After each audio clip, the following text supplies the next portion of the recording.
আসসালামু আলাইকুম। আশা করি সকলে ভালো আছেন। তো আমি সবসময় ন্যাশনাল ইউনিভার্সিটির নিয়েই ভিডিও করে থাকি, যেহেতু আমার যোগ্যতা খুবই কম।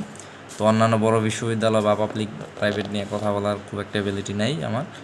তো যেহেতু আমি ন্যাশনাল স্টুডেন্ট, তো ন্যাশনাল নিয়েই কথা বলি। তো ন্যাশনালে যারা অনার্স করতেছেন, আমি সবসময় বলি যে তাদের ক্ষেত্রে আমি একটু দিই, কারণ অনার্স করলে ম্যাক্সিমাম জবগুলোতে অ্যাপ্লিকেশন করা যায়, এবং যারা জব পায় ন্যাশনাল থেকে ম্যাক্সিমাম অনার্স ব্যাকগ্রাউন্ডের স্টুডেন্ট।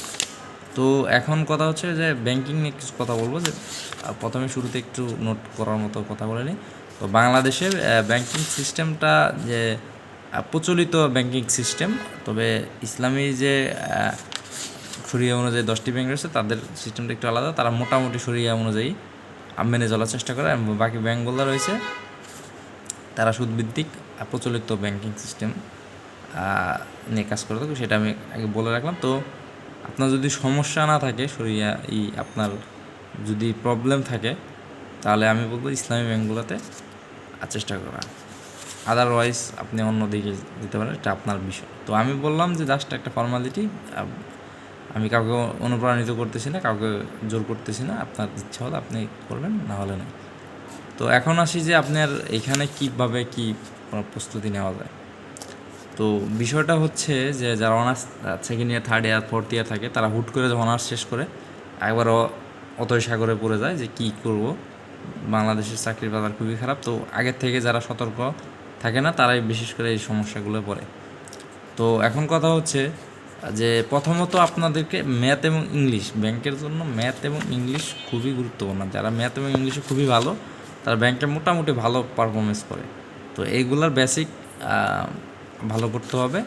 এবং ম্যাথে যারা নন সায়েন্স ব্যাকগ্রাউন্ড, তাদের জন্য একটু সমস্যা। হায়ার ম্যাথ থেকে ভালো পরিমাণে ম্যাথ আসে, তো তাদের জন্য একটু সমস্যা হয়ে যায়। যে যেমন আমি হায়ার ম্যাথ জীবনে করিনি, তো অনেক আছে যে হায়ার ম্যাথে পড়েনি জীবনে, তো তাদের জন্য সমস্যা। তো হায়ার ম্যাথ থেকে মোটামুটি ভালো আসে। তো আর ইংলিশে থেকে মোটামুটি রিটেনে 80 থেকে 100-র মতো নাম্বার আসে।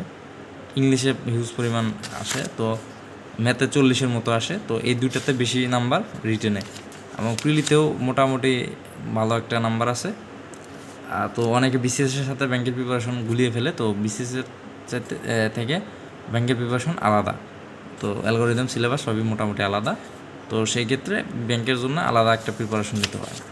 তো এক্ষেত্রে আমি বলবো যে বেসিক ম্যাথ ইংলিশে ভালো করা, এবং বাকি সাবজেক্টগুলো মোটামুটি পড়া, এবং একাডেমিকটা ঠিক রেখে, এবং পাশাপাশি অনার্স, তারপরে সেকেন্ড ইয়ার, থার্ড ইয়ার, যারা ফোর্থ ইয়ার বা যারা আছে, তাদের একটা ব্যাংকের জন্য আলাদা একটা কোশ্চেন ব্যাংক টেবিলে রাখা, যে যাতে মোটামুটি একটা প্রশ্ন প্যাটার্ন দেখা যায়। আমার কাছে ব্যাংকের কোনো কোশ্চেন ব্যাংক নেই আপাতত। আমি ব্যাংকের কোনো প্রিপারেশন নেওয়ার কোনো খুব একটা ইচ্ছাও নেই, আর আমি তো জব প্রিপারেশন খুব একটা নেও না। তো থাকলে আমি রিভিউ করতাম, বা কীভাবে পড়তে হয়, কোশ্চেন ব্যাংক সলভ করতে হয় ব্যাংকের, তো সেটাও দেখিয়ে দিতাম। তো যাই হোক, যদি ম্যানেজ করতে পারি কোনো ফ্রেন্ড সার্কেলে, তো আমি ভিডিও দিব। তো তারপরে গেল যে মোটামুটি রিটেনের জন্য অনেক ফোকাস রাইটিং, এবং টিকা বিভিন্ন রিটেন আইটেমগুলো, সেগুলো মোটামুটি ভালো করা, এবং ইংলিশে কমিউনিকেশন, ট্রান্সলেশন, এবং বাংলা টু ইংলিশ, এগুলো মোটামুটি একটু ভালো করা, ভোকাবুলারি এগুলো একটু দেখতে হবে। তো মোটামুটি ব্যাংকের প্রিপারেশন নিয়ে ছোটোখাটো একটা ভিডিওতে আসলে সব কিছু তুলে ধরা সম্ভব না। তবে যারা আসলে প্রস্তুতি নিতে চান, জাতীয় বিশ্ববিদ্যালয়তে ব্যাংকের অফিসার ক্যাশ, সিনিয়র অফিসার, এগুলো জন্যই করতেছে। তো তা আপনাদের এখন বর্তমানে অনলাইনে সহজলভ্য বিষয়, এখন অনেক হিউজ মেন্টরস বা কোচিং অনলাইনে পাওয়া যায়, এবং ব্যাংকের অফিসাররাই কোর্সগুলো পরিচালনা করে, এবং তারা খুব সুন্দরভাবে স্টুডেন্টকে ব্যাংকের প্রিপারেশন যতটুকু যা করা দরকার করে থাকে। তো আপনারা ফেসবুকে বা ইউটিউবে সার্চ দিলেই হয়ে যাবে, ভালো কিছু পেতে পারেন। তো আপনারা দেখবেন সাশ্রয়ী মূল্যে কারা মোটামুটি ভালো কোর্স দেয়, তো একটা কোর্স করে নেবেন, তাহলে মোটামুটি একটা হয়ে যাওয়ার কথা আর কি। যেহেতু ব্যাংকে প্রতি বছর অনেক হিউজ পরিমাণ নিয়োগ হয়, তো এটাই আর কি।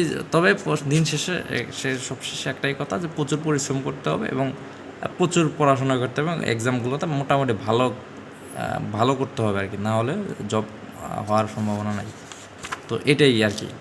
তো আমি যেহেতু এর আগে বিশেষ জাতীয় বিশ্ববিদ্যালয় কীভাবে হয় তার সেটা বৈশিষ্ট্য বলেছিলাম, আমি ব্যাংকে জন্য একটা ভিডিও দিয়ে দিলাম। তো এটুকুই। সকলে আমার চ্যানেলের সাথে থাকেন। তো সামনে যাতে আরও ভালো কিছু আপনাদের জন্য নিয়ে আসতে পারি, সেজন্য সাথে থাকেন, দোয়া করেন। আল্লাহ হাফেজ।